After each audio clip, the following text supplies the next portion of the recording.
So hey guys, I am cinema man here और आज मैं जिस मूवी का रिव्यू करने जा रहा हूँ उसका नाम है टेक्सास चेनसॉ मैसेकर, जो 1974 में आई थी और जिसको डायरेक्ट किया है टोबे हुपर ने, जिसको लिखा है किम हेल्के ने, टोबे हुपर ने साथ में।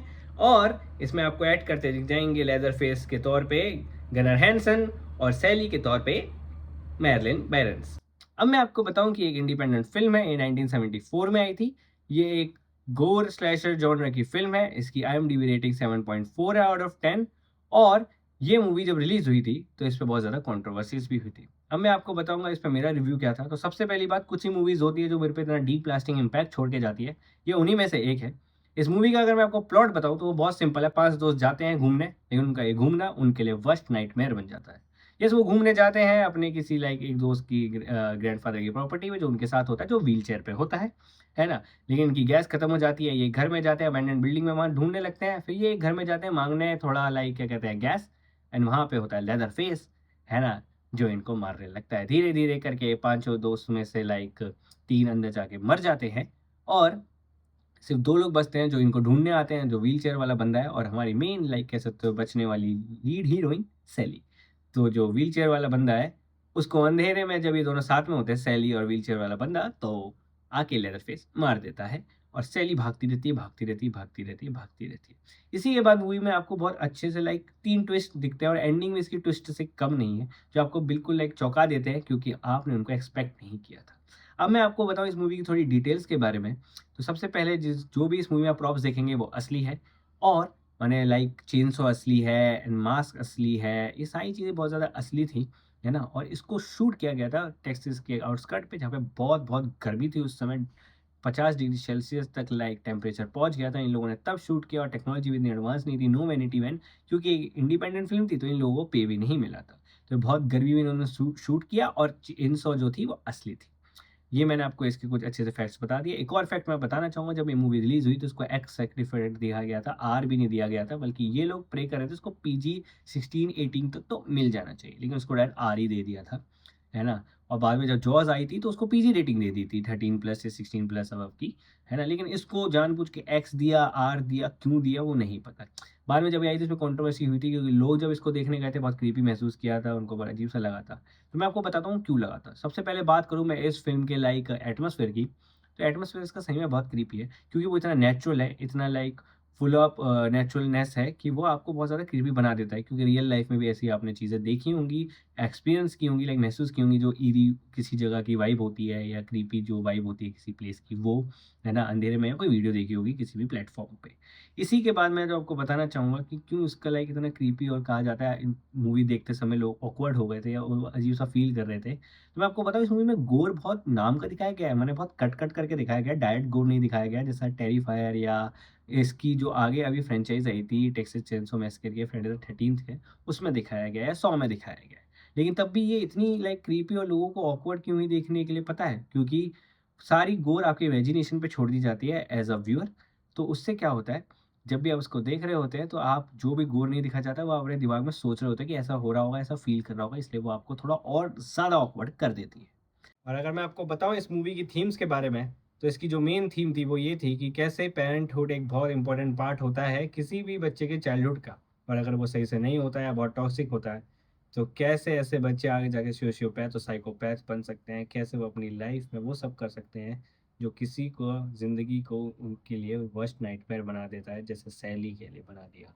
अब मैं आपको बताऊँ कि कैसे आपको ये चीज़ दिखती है, वो ऐसे दिखती है कि जब भी लेदरफेस उनसे बच्चों की तरह डर के भागते हैं, क्योंकि वो उसको बहुत ज़्यादा अब्यूज़ करते हैं, मारते हैं, तो उनको पता चल जाता है कि जब वो बच्चा रहा होगा तो उसके साथ क्या-क्या होता होगा और ऐसी फैमिली में उसको कभी भी एक नॉर्मल चाइल्डहुड नहीं मिला होगा। सो या ज़रूरी नहीं वो ये सब करना चाहता था, लेकिन जिस तरह से उसकी पेरेंटिंग हुई, उसके चक्कर में वो ऐसा हो गया। तो ये बहुत सैड बात लगती है जब आप इसको ब्रॉडर पर्सपेक्टिव में देखते हैं, जो मुझे भी लगी।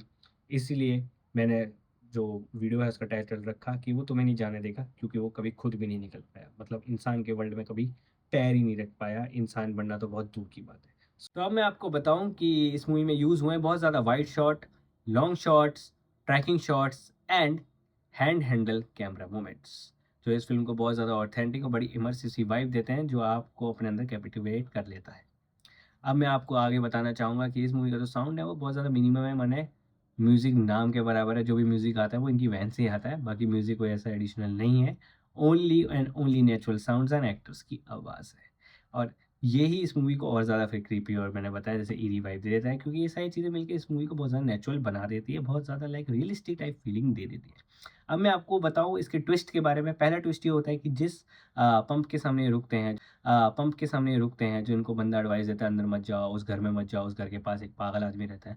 बाद में पता चलता है वो लेदरफेस का पापा है, और यही लेदरफेस को बोलता था ये सब करने को। और जो हाइकर इनको एक बंदा मिलता है, हाइकर जो होता है बीच में, जो इन्हीं के एक मोटे वाले दोस्त जो व्हीलचेयर पे होता है, उसके लाइक हाथ पे कट लगा देता है, वो भी इसी का बेटा है, मतलब लेदरफेस का भाई है। ये 2 ट्विस्ट होते हैं और ये लोगों की बलियाँ चढ़ाते हैं, है ना? वो क्यों चढ़ाते हैं वही अगला ट्विस्ट है। इनके लाइक जो ग्रैंडफ़ादर है लेदरफेस के, और जो उस बंदे के जो पंप वाला बंदा है, जो लेदरफेस के डैड है, उनके जो फादर हैं, वो अभी अलाइव है। वो आपको दिखते हैं जब सैली बच के भाग रही होती है लेदरफेस से और इन्हीं के घर में घुस जाती है। तो वो 2 स्केलेटन्स वाले बूढ़े-बूढ़े आदमी, जिन पे चमड़ी-वमड़ी चढ़ी हुई है और बहुत ऐसा लगता है मर गए, डेड बॉडीज़ हैं, उनसे टकरा दी है। तो आपको बाद में पता चलता है कि जब इसको पकड़ लेते हैं और उसकी बलि चढ़ाने वाले होते हैं, तो उनमें से एक डेड बॉडी को सामने रखा जाता है, और वही डेड बॉडी होती है उनके ग्रैंडफ़ादर की, लेकिन वो एकदम से हिलने लगती है अजीब तरीक़ा से और ज़िंदा होती है। तो सैली भी चिल्लाती है और आप लोग भी सोचते हो, अरे भाई! ये तो हमने एक्सपेक्ट ही नहीं किया। सो ये होता है इसका सेकंड ट्विस्ट। और तीसरा ट्विस्ट ये है कि सैली बच जाती है, जैसे आप लोगों को पता है कि ऑब्वियसली अब तो ये रिवील ही है। लेकिन जिस तरह से वो बचती है बहुत आइकॉनिक है। एक ट्रक वाला आता है, ट्रक वाला उसको बचाने की कोशिश करता है, लेदरफेस उस पे अटैक कर देता है। फिर सैली और ट्रक वाला भागते हैं, फिर एक और वैन आती है ना? तो उसके पीछे बैठ जाते हैं और बच जाती है सैली समहाउ। ट्रक ड्राइवर नहीं बच पाता, कहीं और भाग जाता है। तो इसमें गुस्से में आकर एक आइकॉनिक डांस सीक्वेंस आता है जो पूरी तरह से इम्प्रोवाइज़ था, जिसको लाइक गनर हैंसन ने किया था। जैसे लेदरफेस अपने विक्टिम को लाइक अपने प्रे को छोड़ देता है ना? वो उससे भाग जाता है, मतलब उसका प्रे उससे दूर। तो फ्रस्ट्रेशन में चेनसॉ के साथ डांस करने लगता है, घूमने लगता है, लाइक बैले करने लगता है। ये पूरी चीज़ इम्प्रोवाइज़ थी और ये बहुत ज़्यादा आइकॉनिक है और ये मूवी को लाइक उसके कल्ट क्लासिक होने पे एक प्लस पॉइंट दे देती है उसको वहाँ उस स्तर पे ले जाने के लिए। तो ये सारी इस मूवी की खूबियाँ थी। अब मैं अगर बात करूँ कुछ खामियों की, तो ये है कि मूवी बहुत प्रेडिक्टेबल प्लॉट यूज़ करती है ना? उस समय के हिसाब से बहुत यूनिक था, लेकिन अब समय बहुत लाइक प्रेडिक्टेबल लगेगा। और ये जो गोर पसंद करते हैं उनके लिए इतनी गोरी नहीं है, क्योंकि लोग ये कहते हैं बहुत गोरी है, लेकिन मैंने जैसे आपको बताया ये गोरी इसीलिए है क्योंकि यार ये आपकी इमेजिनेशन पे सारा गोर छोड़ देती है। लेकिन जिन लोगों को देखना पसंद है लाइक गोर टेरिफायर या सॉ या हॉस्टल की तरह, उनको ये फ़िल्म ज़्यादा पसंद नहीं आएगी, है ना? तो ये कुछ-कुछ लोगों को ज़्यादा पसंद आ सकती है और कुछ-कुछ को नहीं। लेकिन जिस तरह से फ़िल्म बनाई गई थी, जिस डिफ़िकल्टीज़ की वज़ह से और उस समय ये जितनी यूनिक थी, जिस तरह से इसने चीज़ें दिखाई थी, और मैं आपको बता दूँ कि जो टोबे हूपर है, उन्होंने एक रियल लाइफ़ सीरियल किलर जो लेदर फेस पहनता था, जैसे लेदर फेस ने पहना है, एड गीन से इंस्पायर होके लिखी थी। तो ये एक और हॉट टॉपिक था जिसने मूवी को बूस्ट दिया। और जिस तरह से इस मूवी ने इतनी लिमिटेशन होने के बाद भी अपने आप को लाइक पूरी अच्छी तरह से एग्ज़ीक्यूट किया और ऑडियंस के सामने रखा और वो वाइब दी जो ये दावा करती थी, तभी इसको एक कल्ट क्लासिक स्टेटस मिला है। ये टेक्नोलॉजी एडवांसमेंट हो गई है, स्टोरीज़ नहीं लिख सकते हैं, लेकिन तभी भी नई स्टोरीज़ और इसके नए-नए रीबूट्स आने के बावजूद भी ये मूवी जो 1974 है, उसको इसके रीबूट्स या कोई भी इसका प्रीक्वल, सीक्वल आज तक टच नहीं कर पाया है। जो बहुत ही लाइक यूनिक चीज़ है एक 1974 में आई मूवी के लिए। सो या इसलिए कहते हैं like original is the best and old is gold.